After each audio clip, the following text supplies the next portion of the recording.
In the beginning, there was only darkness. A vast, infinite void where even shadows feared to tread. Time itself was meaningless, suspended in the thick blackness that devoured all existence. Then came the whispers. Ancient voices, carried on winds that had never blown, speaking words that had never been spoken. They told of what was to come, of the horror that would birth creation itself. From the depths of nothingness, massive hands emerged, not of flesh, but of cosmic darkness itself. Their fingers, longer than galaxies, began to tear at the fabric of the void. Each movement brought forth screams that would echo for eternity as reality itself was being forced into existence. The first light wasn't gentle. It didn't dawn. It erupted, bleeding through the wounds in darkness like molten gold, burning everything it touched. This wasn't the light of comfort. This was the light of revelation, showing what should have remained hidden. Mountains rose like broken bones from an infinite grave, their peaks piercing the sky that had just learned to exist. Oceans filled the spaces between, but they weren't blue. They were black as night, holding secrets in their depths that would drive men to madness.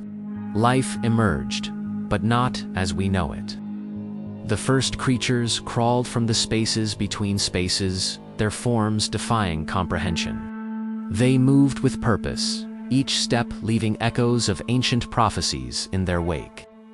Their eyes held the knowledge of 1,000 deaths, their bodies wrapped in shadows that had survived from the time before time. The sky learned to breathe, inhaling stardust and exhaling nightmares. Clouds formed not from water, but from the remnants of forgotten gods, their shapes telling stories that would haunt humanity's collective dreams for millennia to come. Trees grew like fingers reaching for redemption, their roots drinking deep from wells of primordial fear. Their leaves whispered warnings to those who would listen, tales of what lurked in the spaces between moments. And then, in this theater of divine horror, came the crowning achievement: consciousness. Awareness bloomed like a deadly flower, bringing with it the capacity to comprehend the terror of existence. To understand that every shadow holds memory of the void, that every darkness carries echoes of that first, terrible birth.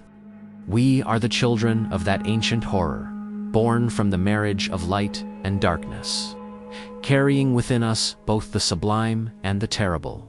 Our dreams are haunted by memories of that first emergence. Our fears rooted in the knowledge that somewhere, in the deepest dark, those cosmic hands still move, still shape, still create. And sometimes, in the quietest moments of the longest nights, we can still hear those first whispers, telling us that this is not the end of creation, but merely the prelude to something far more terrifying yet to come.